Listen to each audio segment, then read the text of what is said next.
Hello and welcome to my 28 Days Later music production course, where I will be teaching you everything you need to know to become a full-time producer, from creating entire songs to developing your own brand and how to create a business plan. In my last video, I showed you how to record vocals at home with really affordable equipment, and today I will be teaching you about mixing. If you're new to these videos, please make sure to check the other videos in this course. That way we can be on the same page, and subscribe to this channel and follow me on Instagram for more content like this. So far, we could say that we've had two main phases in our song creation. The first phase was production. That was all about selecting the sounds, selecting what kind of melody we want to use, what will be the main themes of our song, the main idea, the main melody of the song, and then try to build something around that main melody idea. The second phase will be the arrangement. During this phase, we took these different ideas for a song and just put them in a coherent way so they can form a complete song instead of being just an idea. The third phase, the mixing, is all about creating a balance between these different sounds. Mixing at its most basic and essential core is just balancing the loudness of the different sounds so you can create a cohesive sonoric experience for the listener. If I were to, let's say, raise the volume of the drums, something like this,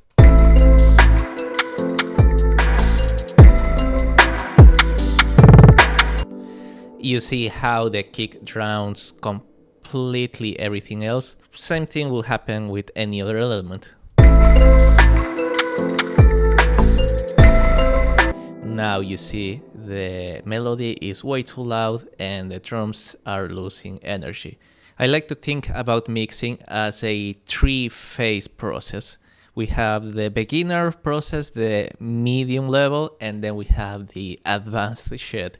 In the beginner process, I would say it's mostly about just finding a balance between all the sounds and nothing else, which is really important, because if you don't have the right basic balance in your song, then it's gonna sound bad no matter what. The second phase will be about making your song speak. What do I mean by this? Let's go to our project and let's hit our bridge here for a second.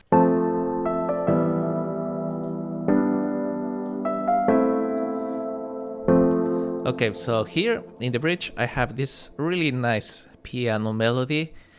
I want this part to be the main sound during the bridge. That way our piano sound will serve two functions in the song. It will be one as a support for the main melody during the, let's say, hook and the verse, like this.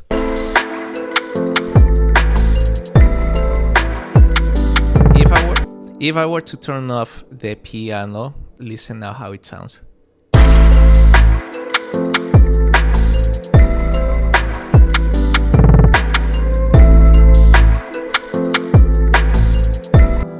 You see, the piano is there, but it's not like the main thing that is catching your attention. So why I'm telling you all this, it's because you have to think about the stuff like this to be able to create the right balance on our second phase, which involves automation. Automation is the process of automatically changing volumes in the song. Like, for example, I'm just gonna right click on the volume and show automation. That will show all the levels in my different tracks with a red line. We're gonna select a point A and a point B, and then I'm gonna raise my volume in point B up to, just for example's sake, 6 dB. This shouldn't be how you do it, but... And now let's see what happens with the piano melody.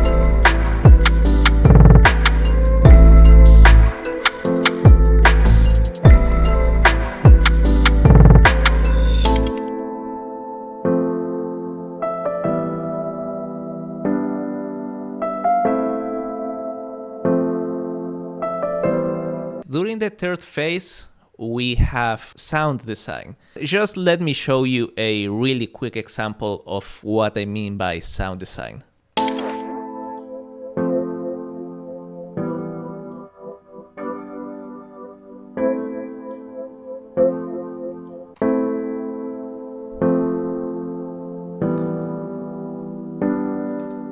Sound design is really fun, but if you are a beginner, I think it's crucial that you master the first level of mixing. Focus only on that. Okay, so before we start the actual process of mixing, I would like to show you just how to prepare everything. So the first thing that we need to do here is just reset everything back to normal. For example, all the volumes, we are gonna set it back to 0. Just make sure that you haven't done any automation by mistake. This can happen if, for example, you playing back your song and you hit the record button and by accident you change the volume. Let me show you.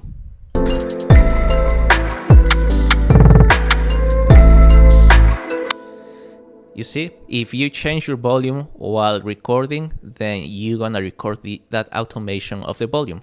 If you have any automations, just select the area automated and then delete.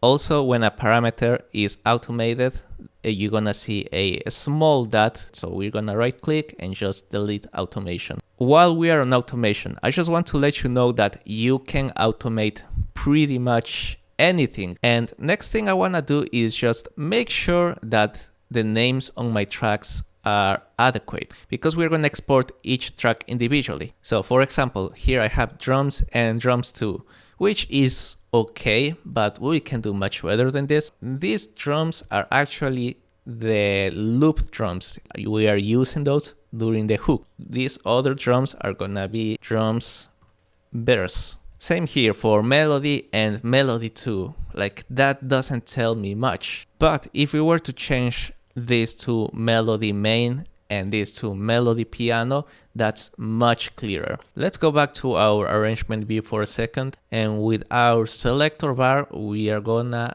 select the point A and point B of our exporting. So since we want to export the whole song, then I'm gonna select the beginning and the end of the entire song. Once we have selected our whole project, then we are just going to file and then export audio. Here in render track, you have multiple options for what you want to do.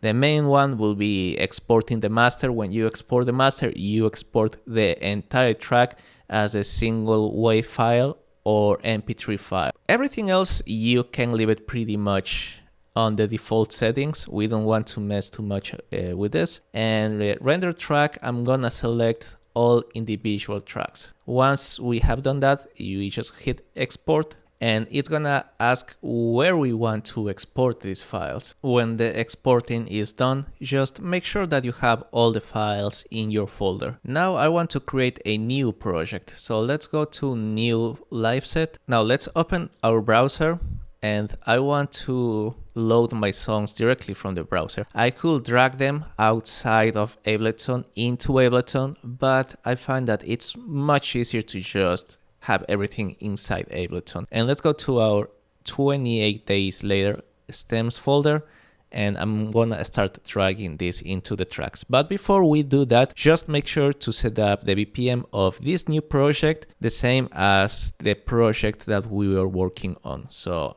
in this case, it will be 150. Now we just have to drag this into here and then we have one sound. I'm gonna do the same for everything else. As soon as you import, just make sure to change the name of it and also change the color. So the 808, I'm gonna change it back to orange and I'm gonna change this clip to orange as well. That's it. That's all the preparation that you need to do. One thing that I would recommend you, before saving this project, you can save this as a template for future mixes. Okay, so that will be all for today. Thank you so much for watching. Remember, if you have any questions at all, just let me know in the comments. If you enjoyed this content, please give this video a like and also subscribe to my YouTube channel and follow me on Instagram for more content like this. And I'll see you in the next one.